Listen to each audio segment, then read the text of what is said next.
Oh, and first pitch crushing! What talk about? Playoffs? You kidding me? Playoffs? I just hope we can win a game. Playoffs? Oh, hi. I didn't see you there. It's me, Ideal Principal. And I'm back with the final episode of Sandlot in MLB The Show 23. We made it. We're finally here in the playoffs. And I want to give a quick shout out to all you absolute chads out there who have liked, commented, subscribed, and stuck around this far. And if you're new here, Just do it! but anyway, the boys are sporting new playoff beards, and they're all bricked up for the playoffs. So let's see if we won a World Series, which you'll find out at the end of the video. Don't go anywhere. Round 1. So we started our first round series at the Sandlot, because the boys are always magical here. Despite Squints completely whiffing on a knuckleball right there, he was having some pre-game jitters. This is the most pressure he's felt since pretending to drown. So our first two batters didn't do shit. But elves don't feel any pressure. Benny came in and drilled one into James Earl Jones' yard. And just like that, we were magically on board. And you probably can't tell, but his mustache is extra furry. He's been growing it out, and he's been taking ladies for quite the ride on his wings and his mustache. So the ball isn't the only thing he's been dinging. The ladies also call him MVP, but the P stands for something else. Nice, nice, I'll take it, even though you hit my fucking yard again. And then the Hambino came in, showed off his nice new pork chops, and struck out. So that's how the inning ended. And then on defense, Kenny was just striking everybody out. Like De La Cruz thought he had it. Nope. Not on Kenny. And then Tommy kind of got it started with a dinger here.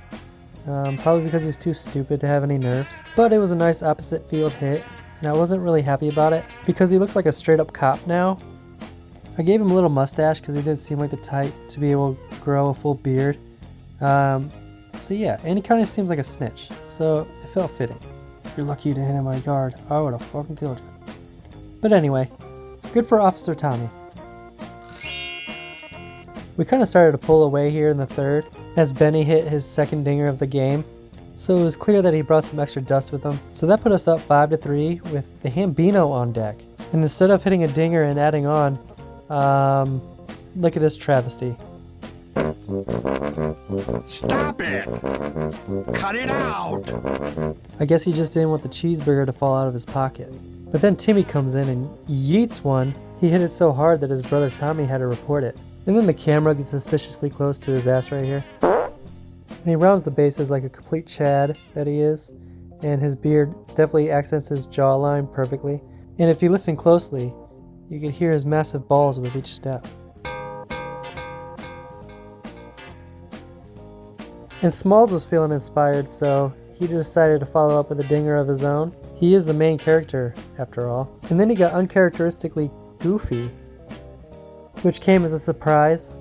I'm assuming Bert just sprinkled some crack into his Gatorade bottle, because I've never seen Smalls act like this. But he was just excited. See Bert?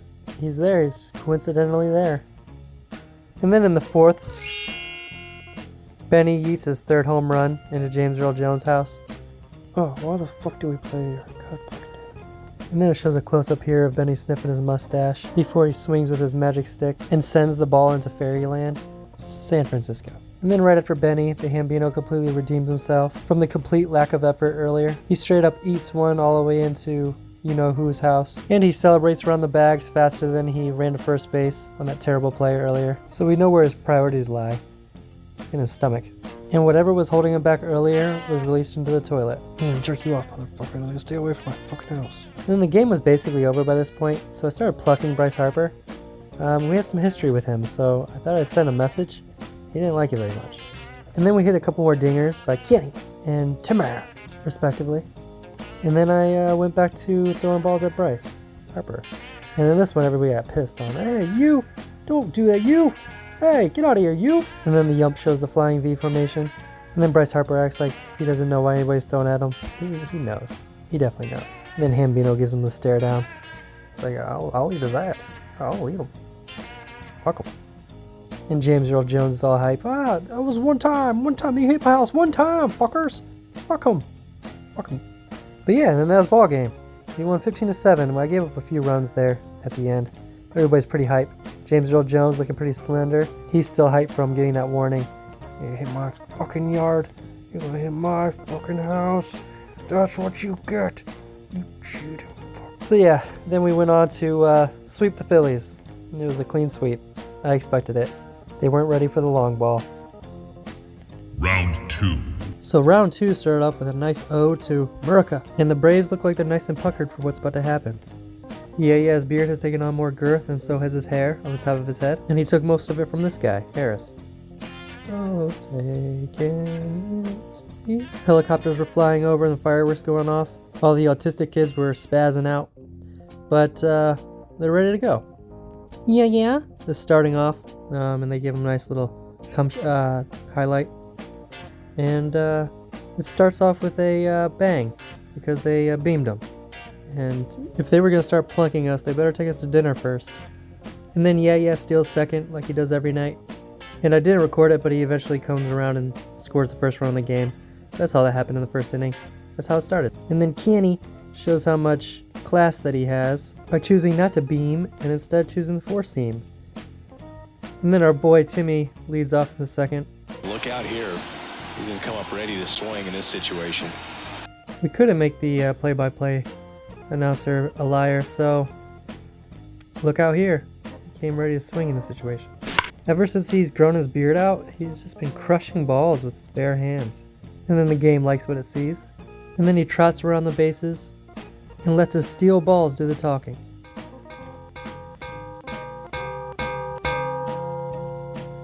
And then Bert gets in on the action with a nice double here. He took the correct dose today, so he was ready to be a little bit more present than before. Oh, a leprechaun. Yeah, he was still high as shit. And then Kenny gets in on the action too and hits a double. And we really start pulling away here. I'm pretty sure this put us up like 5-0. So I blame the Braves mostly for plucking at the beginning. So from there, it was pretty much downhill for them.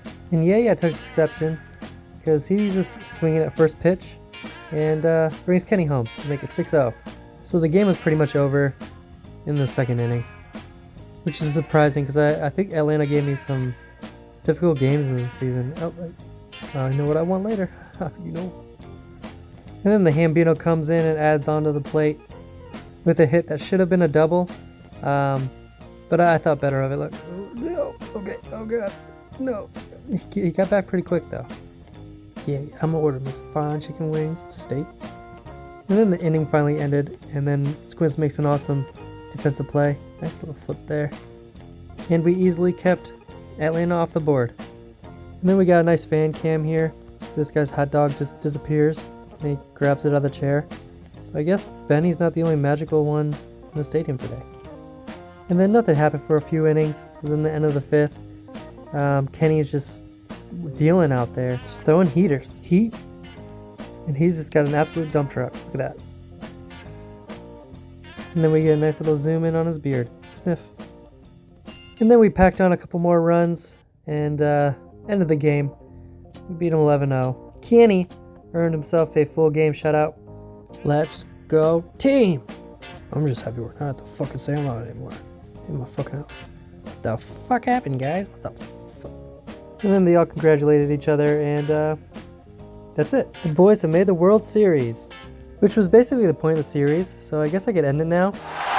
Yeah, woo, congrats, guys, yeah, woo. Good on you.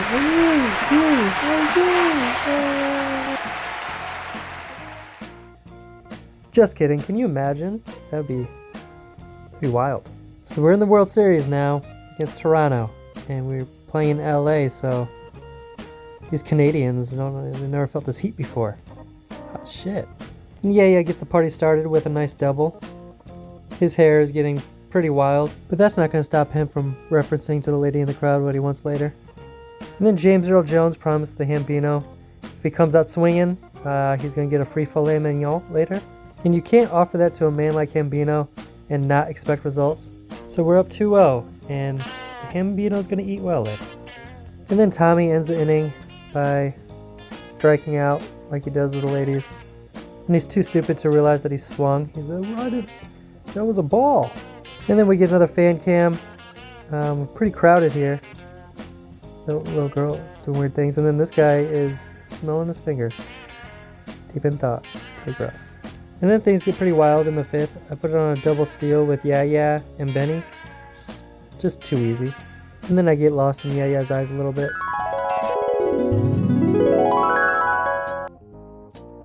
And then Toronto's puffy manager makes a huge mistake by walking Hamilton because he was thinking Timmy might be the better matchup. You made quite the mistake, chubby man.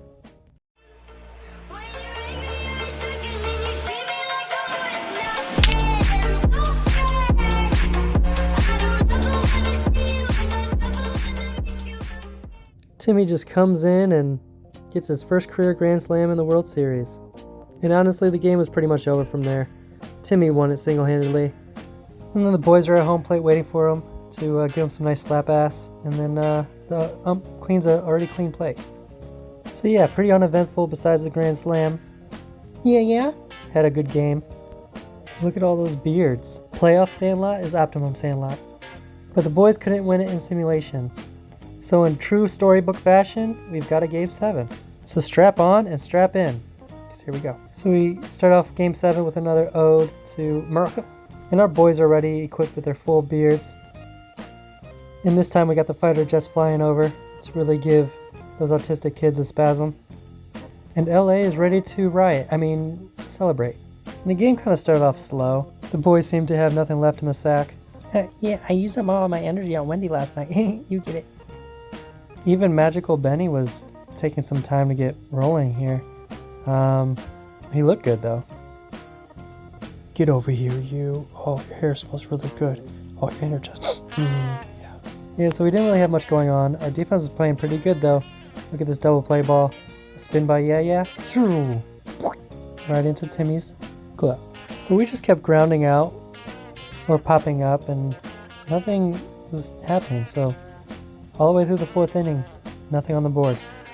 And then it cuts to these people right here, and typically I would feel bad for them because they can't see shit from where they are, but they're not missing much. This game has been boring. I did have to chuckle at this little swing attempt by Toronto's pitcher. He's a pitcher for a reason. And then by the time we reached the 6th, it was still nothing on board. We had this nice little play by Squints. And then they highlight to Yeah as if he made the play, but he didn't. They just can't keep their eyes off of him. Neither can I. And then our boys had a little showcase here, and I couldn't not show it. It's pretty cool. Look at him. Crossing his arms. Beard on full display. And then Yeah comes up and doesn't do shit. And then in the 7th, something finally happens. I could feel it coming up in my loins. Slowly but surely. Timber. Yeets it. And if you haven't noticed already, in each of these games, Timmy has just been coming up big. He's just got a big bat, and he's just been dinging them. And that finally put us on the board. Timmy's just him. He's that guy. And then Benny comes in the 8th and drives Yeah home from 2nd. Benny's also him with a delayed reaction here. Yeah.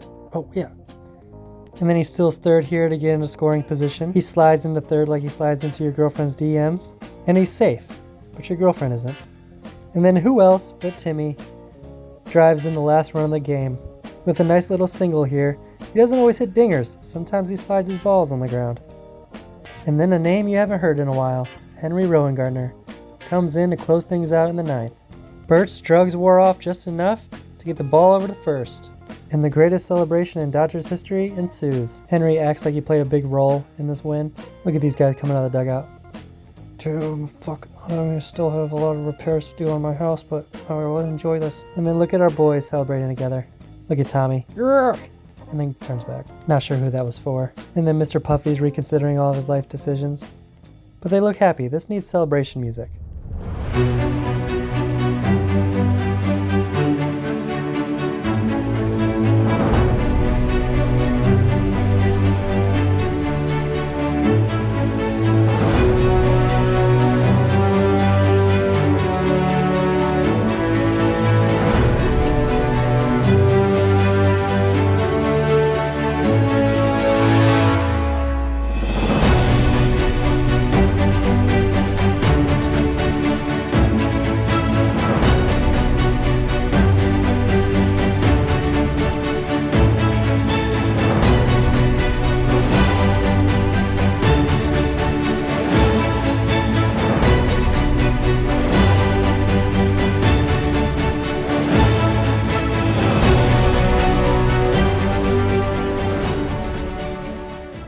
So after buckets of blood, sweat, tears, and that's it. We finally did it. Yeah! Woo!